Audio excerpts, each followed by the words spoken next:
Dans la coopérative, il y a 4 pôles. Donc la restauration du bâti ancien, la création design, il y a la partie éco-construction, mais on intervient aussi bien dans la partie des musées, où on vient restaurer des œuvres d'art, des pièces de musée.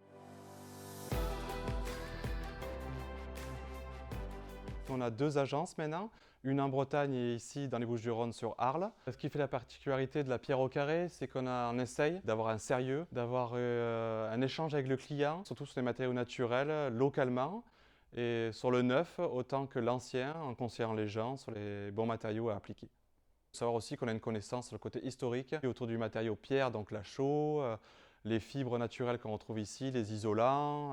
À travers cette expérience, cette confiance qu'on a créée avec la clientèle, et même avec les architectes ou le secteur sauvegardé d'Arles.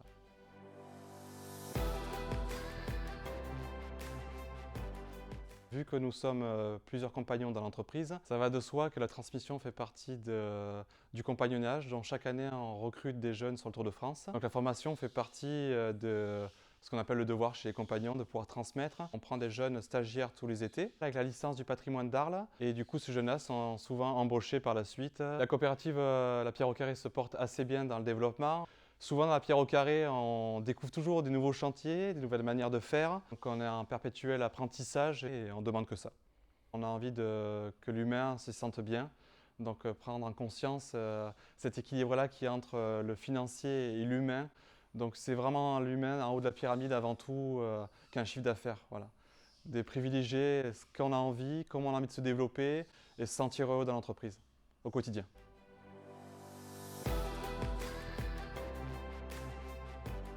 Je suis surtout spécialisée dans la pierre et moi je m'occupe uniquement de conservation-restauration.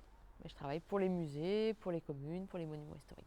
On a en atelier en ce moment 2 œuvres qui ont la même problématique de contamination par les sels. Il y en a une qui peut être immergée par bain, ce qui permet un dessalement vraiment très en profondeur. Et l'autre par contre a des matériaux à l'intérieur qui ne permettent pas cette immersion. Dans ce cas-là, on va extraire les sels par compresse.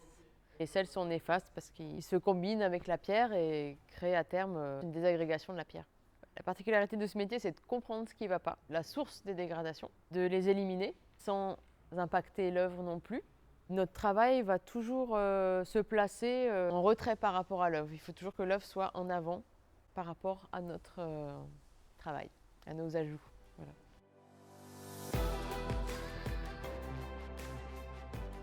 Là, on est dans la plaine de Beaucaire, c'est un mas à la campagne. Des intempéries qui ont dégradé pas mal de pièces de bois sur la charpente. Et aussi un peu de maçonnerie qui, avec le temps, s'est fissuré ou des pierres qui sont dégradées. Donc on travaille aussi en commun. Le bâtiment est en pierre et la charpente en bois, donc pour les tailleurs de pierre et les charpentiers, c'est une association parfaite. On change des pièces maîtresses de la charpente, on va changer 2 fermes entièrement. Les dimensions déjà, on n'en fait pas tous les jours, des portées de 9 mètres comme ça. Il faut maintenir une partie de la structure en l'air, déposer pour reposer la nouvelle ferme et réappuyer les pannes dessus pour ensuite chevronner et couvrir. Ça nécessite de s'adapter et de reprendre aussi, de tailler selon l'existant. Des assemblages traditionnels de charpente qu'on fait au ciseau, à la bise aiguë. C'est aussi rare et agréable de travailler comme ça aussi, de faire vraiment des assemblages bois sur bois, sans connecteur métallique, essentiellement chimique, c'est tout en direct avec les outils traditionnels de taille. C'est aussi un côté sympa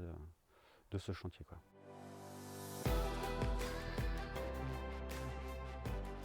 De créer cette synergie qui donne envie de se lever le matin et de créer une aventure. La coopérative ouvre vraiment cette porte à donner la place à l'humain dans l'entreprise. Au jour le jour d'être en coopérative, ça veut dire que les collègues avec qui je travaille sont au même niveau que moi. On a une hiérarchie de rôle, mais mentalement, on est tous au même niveau, on travaille tous dans une même direction et on n'a pas de rapport chef-salarié classique. Ça, c'est très très agréable. Ça m'apporte toute la liberté de m'exprimer en partageant mon avis auprès de mes associés. De prendre le jeu un peu à son compte aussi, ça nous permet une certaine liberté d'action en ayant la sécurité d'être dans une entreprise qui nous soutient et ça permet d'avoir une certaine sérénité quand on attaque un chantier.